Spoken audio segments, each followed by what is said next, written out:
এবারের মেট গালার সবার লুক কেমন ছিল চলুন এক ঝলক দেখে নিই।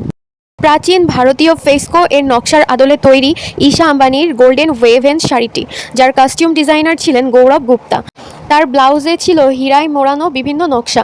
এটা 1800 ক্যারেটেরও বেশি হীরা পান্না ব্যবহার করা হয়েছিল, যার মধ্যে 200টি ছিল তার মা নীতা আম্বানির নিজস্ব কালেকশনের দামি হীরা।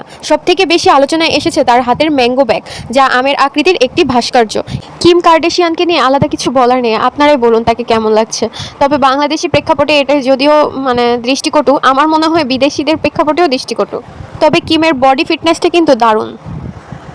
এবার দেখবো আমাদের সবার প্রিয় রিয়ানাকে। রিয়ানাকে তো সবসময় অনেক বেশি গর্জিয়াস লাগে। ওর স্কিন টোন আসলে যেরকমই হোক, ও নিজেকে এত সুন্দর করে ফুটিয়ে তুলে যে ওর স্কিন টোন আসলে চোখেই বাঁধে না। দেখুন এখানে ওর হেয়ার স্টাইল, ওর জুয়েলারিস, তাছাড়াও ওর ড্রেসের উপরের পার্টটা আমার খুবই পছন্দ হয়েছে, কিন্তু নিচের পার্টের বিষয়ে আসলে কিছু বলার নেই, পুরো পলিথিনের মতো লাগছে। যাই হোক, এসব ডিজাইনার কালেকশনের উপরে কোনো সেন্স আমার নেই, আমি ডিজাইনিংয়ের স্টুডেন্টও না, but overall she look so pretty, she look so good. So let's move on another video. বেইমানকে নিয়ে আর কি বলবো, সে সবসময় অনেক সুন্দর সুন্দর ড্রেস পরে, আর তার এই ড্রেসটাও এখন বর্তমানে ইনস্টাগ্রাম জুড়ে প্রত্যেকটা কন্টেন্ট ক্রিয়েটরে এটা ভাইরাল করে ফেলছে। তার ড্রেসের আসলে নৈপুণ্যতা অনেক সুন্দর, সে খুব সুন্দরভাবে এটা ক্যারিও করেছে। ফার্স্টে আমি ওর লুক দেখে বুঝতে পারছিলাম না ও আসলে কী ধরনের ড্রেস পরছে, পরে এই ফুল ভিডিওটা পেয়ে বুঝতে পারলাম যে না, ওর লুকটা আসলে অনেক অনেক ডিফারেন্ট, সবার থেকে আলাদা। সো তোমাদের কাছে কেমন লাগলো অবশ্যই কমেন্ট করে জানিও। পার্সোনালি আমার কাছে বেয়ের ড্রেসটা ভালোই লেগেছে, ওভারঅল লুক সুন্দর।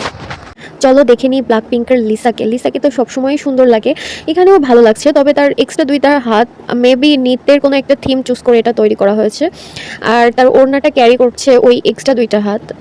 ওভারঅল লুক সুন্দর, কিন্তু মেট গালাতে আসলে সবসময় এরকম ইউনিক বিষয়গুলোই চুজ করা হয়, তো সেক্ষেত্রে সুন্দর লাগছে। সে এমনি দেখতে অনেক সুন্দর, আর এদের ফিটনেস যে এত হাই ক্লাস লেভেলের, ফিটনেস দেখলেই ফ্যান হয়ে যেতে হয়। এখন যাকে দেখছেন আমি ইনার নাম জানি না, বাট ইনার এই ভিডিওটা সবগুলো প্ল্যাটফর্মে অনেক বেশি ভাইরাল। সবার জন্য এটা অনেক বেশি ইন্সপায়ারিং একটা বিষয় যে তার পা নেই, তারপরেও সে নিজেকে এত সুন্দরভাবে ফুটিয়ে তুলেছে যে আসলে বলার কোনো ভাষা নাই। ইমার এই ড্রেসটা পুরোই আর্টিস্টিক, আমার তো এত পছন্দ হয়েছে, আমি তো এটাকে 2-3-এ দিয়ে দিব। ঈশা আম্বানিকে 1 নম্বরে দিব, আর ইনাকে আমি রাখবো 3 নম্বরে। She is really really beautiful and her dress so so gorgeous and elegant and different also. ওহো, কেটি পেরিকে কি বলবো, কেটি পেরি এটা এত ইউনিক ড্রেস পরে মেট গালাতে, এক একজন কাকে থুয়ে কাকে নিয়ে কি বলবো। আপনারাই বলেন এই ড্রেসটা কেমন। ওর পুরো লুকটাই ঢেকে রাখছে, পরে আস্তে আস্তে মাস্কটা খুলবে, তারপরে তার ফেসটা দেখা যাবে। যাই হোক, বিষয়টা একদমই ডিফারেন্ট, আমার মনে হয় না আগে কেউ এই টাইপের ড্রেস পরেছে, আর ইন ফিউচার কেউ পরবে। আমার সব থেকে বড় কোশ্চেন হলো যে হাঁটছে কী করে, ওটা ঢেকে ফেলে মেবি মিরর ইনসাইড। তো তাকেও খুব সুন্দর লাগছে, ডিফারেন্ট আর কি বিষয়টা। কেটি পেরি এইবারই প্রথম এরকম ডিফারেন্ট ড্রেস পরেনি, আগেও এরকম ডিফারেন্ট ডিফারেন্ট ড্রেস ট্রাই করেছেন। তো let's move on another video. Met গালার সেকেন্ড পজিশনে আমি সাবরিনাকে রাখবো। সাবরিনার এই ফিল্ম টাইপের ড্রেস কোডটা আসলে একদম সবার থেকে ডিফারেন্ট, প্লাস লুকটাই আসলে একদম আলাদা, অসাধারণ। আমার তো খুবই পছন্দ হয়েছে, আর তার ডিফারেন্ট কিছু ট্রাই করার পরেও তাকে অনেক বেশি কিউট লাগছে, বিষয়টা সুন্দর। ওকে, নাও ব্ল্যাক পিঙ্কের লিসাকে তো দেখলাম, এবার দেখছি জেনিকেও দারুণ লাগছে। জেনির ড্রেস কোডটাও সুন্দর, এটা মেবি ফিশের আঁশ জাতীয় কোনো ডিজাইনকে আদল করে তৈরি করা হয়েছে। It's overall look good. কারাডেল ইভিনিংস, তো এদের নাম আসলে স্পেলিং করতে যে আমি আসলে বাংলা ভার্সনের আমি পারছি না, তো ওকেও সুন্দর লাগছে। ও ওর ড্রেসটা আসলে একদম ডিফারেন্ট, ইউনিক পিস ছিল। ব্লেক লাইভলির এই ড্রেসটা তো পুরাই বারবি ড্রেস, নিচের থিমটাও অনেক সুন্দর ছিল, পুরো ড্রেসটাই অনেক গর্জিয়াস অ্যান্ড তার সিম্পলিসিটি সবসময় বেস্ট। ইলিন গুজার এই ড্রেসটা আমার এত পছন্দ হয়েছে, এমনি বাবল অনেক ভালো লাগে, তার উপরে যদি বাবলের ড্রেস পরে এরকম অটো বাবল বের হয়, এটা আসলে একদমই ইউনিক পিস, একদমই ডিফারেন্ট। এটাকে আমি 4 নম্বরে রাখবো, কারণ ওকে আসলে অনেক সুন্দর লাগছে। এলিন এমনিই সুন্দর, বাট ওকে আরও বেশি সুন্দর লাগছে এই ড্রেসটাতে। তো চলো অ্যানাদার ভিডিওতে ঢুকে পড়ি। হেইডি ক্লুমকে কেমন লাগছে এটা আপনারাই কমেন্ট করে বলুন, আমি আলাদা করে বলবো না। আমার কাছে আসলে ওনাকে পুরোই জীবন্ত মূর্তি লাগছে, আপনাদের কাছে কেমন লাগছে জানান। আর হ্যাঁ, আমি কিন্তু ভিডিওতে সবাইকে মোটামুটি দেখিয়ে দিচ্ছি, তাই আপনারা অবশ্যই লাইক এবং কমেন্ট করবেন, সেই সাথে শেয়ার করবেন, তাহলে আমি আরও বেশি ইন্সপায়ার্ড হব। আচ্ছা, এনার নাম মেবি নিং, এনাকে খুব সুন্দর লাগছে, এই জন্য আমি এই ভিডিওটা রেখে দিয়েছি। যারা যারা আমার চ্যানেলটি পছন্দ করেন অবশ্যই ফলো দিবেন এবং লাইক কমেন্ট দিয়ে পাশে থাকবেন। রোজকে অনেক সুন্দর লাগছে, রোজ বরাবরই বেশ কিউট দেখতে, ওর চেহারার ভিতরে একটা মায়া কাজ করে।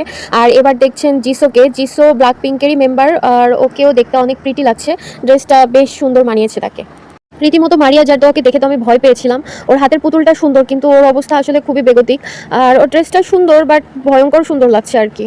লরিন শানচিন বেজোসকে কেমন লাগছে অবশ্যই কমেন্ট করে জানাবেন। তার ওভারঅল লুক সুন্দর, কিন্তু আসলে অতটাও ভালো লাগছে না। এখানে মনে হলো তার ফ্রেন্ডটাকে হাই করতে গিয়েছিল, যাই হোক একটু প্রবলেম ফেলে দিয়েছে। এবার চলুন দেখে নিই টাইলা ইস্টকে। টাইলা ইস্ট তো মানে অনেক অনেক সুন্দর, পুরো ময়ূর সেজে আসছে, মানে ওর উপরের থিমটা অনেকটা ময়ূরের মতো লাগছে, পিকক থিম। আর তার এই স্টোন গর্জিয়াস ব্যাগ সব কিছু মিলিয়ে তাকে অনেক অনেক কিউট লাগছে। আর আসলে সত্যি কথা বলতে একটু বারবি গাউন পরবে, যেমন একবার আরিয়ানা পরেছিল, ওরকম টাইপের কিছু একটা পরলে না অনেক অনেক ভালো লাগতো। মানে কাউকে ওরকম এবার এখন পর্যন্ত পাইনি, নেক্সট ভিডিওতে হয়তো খোঁজার চেষ্টা করবো। টাইনা টেলর যে একটা ঝাক্কাস ডান্স দেখালো, বাবারে বাবা, ও এই ডান্সিংয়ের জন্য মেবি এই ড্রেসটা পরেছে, পুরো ঝাক্কাস, পুরো ওভারঅল লুকটাই কেমন ঝাঁকানাকা লুক। কী বলো তোমরা? অবশ্যই কমেন্ট করে জানাবে কেমন লাগছে। আচ্ছা, এনার নাম সাইনিক বার্বার, এরকম কোনো একটা স্পেলিং হবে এনার নামের। তবে আসলে হাইট মানে কোনো ম্যাটারই করে না, ওনার যে কনফিডেন্স লেভেল, নর্মালি অন্য কেউ এরকম কনফিডেন্ট দেখাইতে পারে না। সো ওভারঅল তাকে দেখে খুব ভালো লাগলো। এবার চলে যাবো সবার ফেভারিট কাইলি জেনারের কাছে। কাইলি জেনার যে এটা কী পরেছে, ওর ড্রেস মানে খুলে পড়ে যাচ্ছে গাউনটা, মেবি থিমটাই এরকম ছিল। তো ওর গাউনটা এত সুন্দর, ও যদি গাউনটা পরে থাকতো তাহলে ওকে আরও সুন্দর লাগতো। আর বুড়োর ওখান থেকে একটু শেপ মতো ডিজাইন করেছে, যাই হোক ওকে আসলে আমি কোনো রেটিংয়ে রাখছি না। এবার দেখতে চলেছেন যাকে, তার এই লুকের বিষয়ে আমার কোনো আইডিয়া নেই, আমি কিছুই বুঝতে পারছি না সে আসলে কোন থিমের আদলে করেছে। আমার কাছে মনে হচ্ছে যে মানে মাংস বেড়ে গেলে বডিতে যেরকম অবস্থা হয় সেরকম কিছু একটা, তার উপরে ডিজাইন করা। কাইলিকে তো দেখলাম, এবার দেখবো কেন্ডাল জেনারকে। ওকে তো মানে খুব সুন্দর লাগছে, ওর ড্রেসের ব্যাক পার্ট, সামনে পেছনে সব কিছুই সুন্দর, গাউনটাও খুব সুন্দর। আর এও আসলে আলাদা কিছু করেনি, কাইলির পুরোটা খুলে যাচ্ছিল, এর এক পাশ থেকে খুলে যাচ্ছে। আশা করছি আপনারা বুঝতে পেরেছেন। মাডোনা তো পুরো একটা জাহাজই পরে এসেছে, মানে জাহাজের থিমে আদলে তার এই ড্রেসটা আমার কাছে, আমি এটাকে 5 নম্বরে রাখবো, কারণ কারুকাজ অনেক অনেক সুন্দর হয়েছে। জিজি হেডিড এবং কারণ জোহানের একটি ভিডিও মিস হয়ে গেছে, যাই হোক এখানে আপনারা তাদের ছবি দেখতে পারবেন। আর যারা যারা আমার চ্যানেলটি ইউটিউব থেকে দেখছেন তারা অবশ্যই সাবস্ক্রাইব করুন, আর যারা ফেসবুক থেকে দেখছেন তারা অবশ্যই ফলো দিয়ে সাথে থাকুন। থ্যাংক ইউ সো মাচ, আপনাদের সাপোর্ট আমাকে ইন্সপায়ার্ড করে। আর আমার চ্যানেল থেকে অবশ্যই কোনো কিছু পারচেস করতে চাইলে দ্রুত ইনবক্স করে ফেলুন।